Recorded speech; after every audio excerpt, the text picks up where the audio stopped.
जय श्री राधे कृष्णा। प्रिय भक्तों, स्वागत है आपका हमारे चैनल पर। आज हम सुनेंगे पुरुषोत्तम मास महात्म्य की अध्याय 2 की पावन कथा, जिसमें बताया गया है कि इस पवित्र मास में व्रत, दान, जप और भक्ति का कितना महान फल मिलता है। तो आइए श्रद्धा से कथा श्रवण करते हैं। पुरुषोत्तम मास महात्म्य के प्रथम अध्याय में हमने सुना कि किस प्रकार उपेक्षित और तिरस्कृत अधिक मास को स्वयं भगवान श्री विष्णु ने अपना नाम देकर पुरुषोत्तम मास के रूप में प्रतिष्ठित किया। अब दूसरे अध्याय में हम जानेंगे कि जब ये रोता हुआ मलमास वैकुंठ धाम में श्रीहरि के चरणों में पहुंचा, तो भगवान ने उसे क्या वरदान दिया और वे उसे सांत्वना देने के लिए कहाँ लेकर गए। बताया गया है कि इस पवित्र मास में व्रत, जप, दान, स्नान और भक्ति का कितना महान फल प्राप्त होता है। कथा बहुत ही भावुक और सुंदर है, इसे पूरा जरूर सुनिएगा। चलिए द्वितीय अध्याय का रसपान करते हैं। एक समय ऋषियों ने पुनः सूत जी महाराज से पूछा, हे सूत जी, आपने पुरुषोत्तम मास की महिमा का अद्भुत वर्णन किया। आप कृपा करके ये भी बताएं कि इस मास में कौन कौन से पुण्यकर्म करने चाहिए, किस प्रकार व्रत रखा जाए, क्या दान दिया जाए, और इस मास का पालन करने से मनुष्य को कौन कौन से फल प्राप्त होते हैं। ऋषियों की जिज्ञासा सुनकर सूत जी बोले, हे मुनियों, यह मास भगवान पुरुषोत्तम को अत्यंत प्रिय है। इसमें किए गए सभी शुभ कर्म अनेक गुना फल देने वाले होते हैं। साधारण दिनों में जो पुण्य कठिन तपस्या से मिलता है, वही इस मास में श्रद्धा से किए गए छोटे से उपासना कर्म से भी प्राप्त हो सकता है। सूत जी महाराज कहते हैं, हे ऋषियों, दुखों से घिरा हुआ मलमास वैकुंठ लोक में पहुंचा। वहां उसने साक्षात नारायण भगवान विष्णु को देखा, जो गरुड़ पर विराजमान होने वाले हैं और जिनके स्वरूप से पूरा ब्रह्मांड प्रकाशित रहता है। मलमास अत्यंत व्याकुल होकर भगवान के चरणों में गिर गया और फूट फूट कर रोने लगा। उसका दुख देखकर करुणामयी भगवान विष्णु ने उसे सहारा देकर उठाया और अत्यंत प्रेम से पूछा, हे तात, तुम इस तरह अनाथों की भांति क्यों रो रहे हो? तुम्हारी इस व्याकुलता का क्या कारण है? इस वैकुंठ लोक में आने के बाद कोई भी जीव दुखी नहीं रहता। तुम बेझिझक मुझे अपने मन का कष्ट बताओ, मैं अवश्य ही तुम्हारा दुख दूर करूंगा। भगवान विष्णु के मधुर वचनों को सुनकर मलमास ने हाथ जोड़कर कहा, हे कमलनयन, हे अनाथों के नाथ, न तो मेरे पास कोई स्वामी है, न कोई रक्षक है और न ही मेरा कोई नाम है। संसार के सभी महीनों के अपने अपने स्वामी हैं, जिसके कारण लोग उनकी पूजा करते हैं और उनमें शुभ कार्य करते हैं।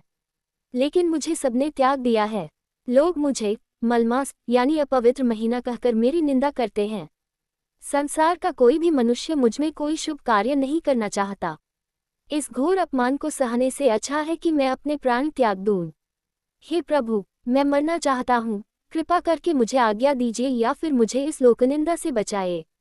मलमास की ऐसी करुण पुकार सुनकर भगवान विष्णु का हृदय पिघल गया। वे अत्यंत दयालु हैं, जो शरणागत के सारे कष्ट हर लेते हैं। भगवान विष्णु ने मलमास से कहा, हे मास, तुम शोक मत करो। जो मेरी शरण में आ जाता है, उसका अमंगल कभी नहीं हो सकता। तुमने अपने प्राण त्यागने की जो बात कही है, उसे भूल जाओ। मैं तुम्हें इस दुख से मुक्त करूंगा। मैं तुम्हें एक ऐसे दिव्य लोक में लेकर चलता हूँ, जहाँ जाने के बाद जीव का सारा दुख हमेशा के लिए मिट जाता है। मैं तुम्हें स्वयं भगवान श्री कृष्ण के पास गोलोक धाम लेकर चलूंगा। वे ही तुम्हारी इस दुर्दशा का अंत करेंगे।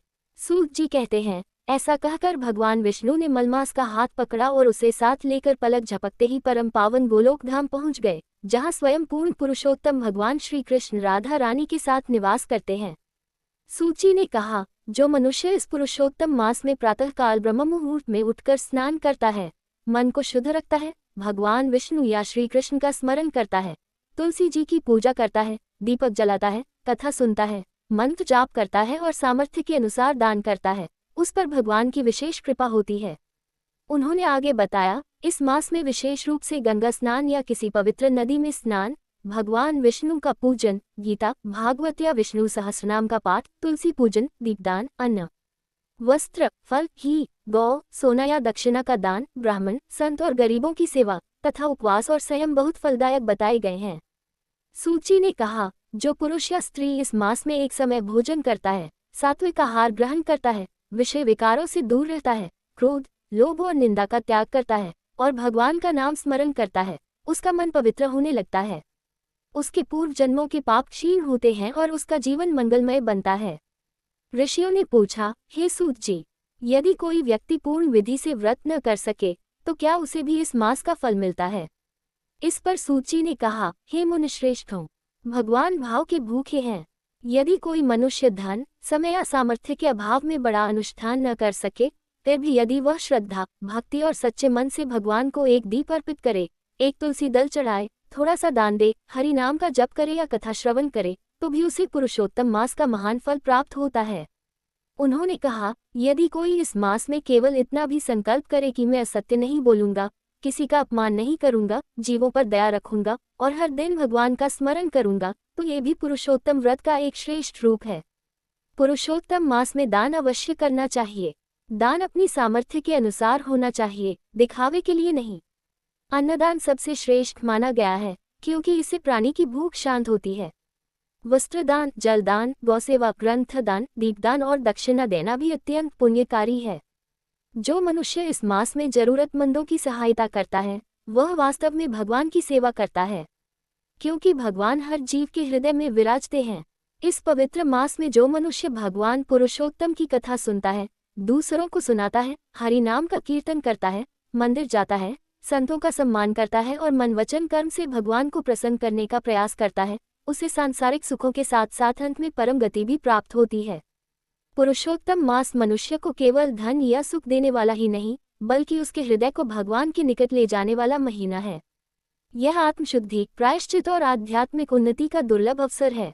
इस द्वितीय अध्याय से हमें ये शिक्षा मिलती है, पुरुषोत्तम मास में किया गया छोटा सा भक्ति कार्य भी महान फल देता है। भगवान बाहरी आडंबर नहीं, बल्कि सच्ची श्रद्धा और शुद्ध भाव देखते हैं। व्रत का अर्थ केवल उपवास नहीं, बल्कि मन और आचरण की पवित्रता है। दान, सेवा, जप, कथा श्रवण और भगवान का स्मरण इस मास को सार्थक बनाते हैं।